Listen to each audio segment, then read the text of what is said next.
So William, do you know of any other restaurant owners slash mayors in this country? No, not very many. No. I think I'm just one of those rare ones. Yeah. What's your specialty when it comes to cooking?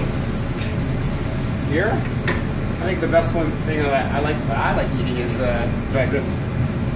Do people ever come to the restaurant and want to like ask you to deal with city things? All the time. And how do you handle that? Oh, you just when you have time, you deal with it. I guess as the mirror that the hat mirror comes off, so you're always the mirror that cares where you go. And it's kind of interesting. It doesn't matter where you go, somebody recognizes me. So I always have good behavior. Did you basically grow up in this restaurant? Yep. Yeah. Can you just show me a little bit about like when you were a kid, like where you would go, what you would do? Is that okay? Sure. You want to do that? Yeah. Whenever you're done with this. Okay, that's fine. I'll just let it steam for a little bit.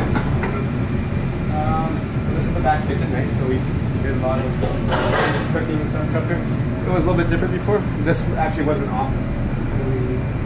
We made it into a little storage area. So what would your duties have been in here as a kid? Well, we just kind of sat there and did our homework. Your homework in here? Yeah, but go downstairs and show you the basement. Go in the basement.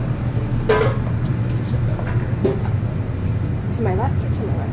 Just to your right, go straight down.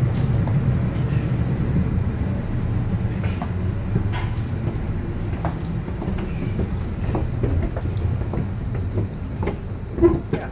So as kids, we spent a lot of time down here playing. We had a lot of storage down here. So there's, definitely the freezers and everything, those are all new, and same for the shelving, but it was a lot of dry storage. So as kids, we ran around here, we played hide and seek, and spent our time here. And if we had friends come over, this is where we played. When we were hungry, we'd go upstairs and eat and have pop, and that's how we passed the days.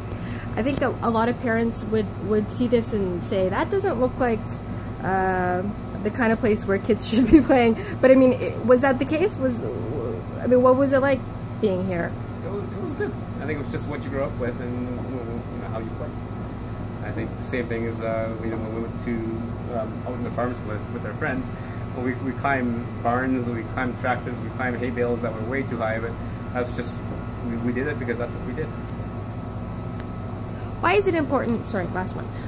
Why is it important that you continue to run this restaurant, even though, it seems like you're well on your way to a thriving, certainly a political career. You could probably do a number of other things at this point in your life. Why is it still important for you to be here, to work in the restaurant, and do this? Well, it keeps me connected to my community. I really realize this is my roots, this is where we came from. And hard work got me here, and hard work's gonna get me to the next phase of my life. And I don't want to lose that. I think a lot of people, when they move on to another career, they kind of forget who they are. And I don't want to forget that. I am a Chinese Canadian, and I'm proud of that. And I'm a first-generation immigrant. I'm working hard to provide a better life for my family. And as the mayor, I'm working really hard to provide a good atmosphere and a good community for our residents, and from now until whenever Council on Pain ceases to exist.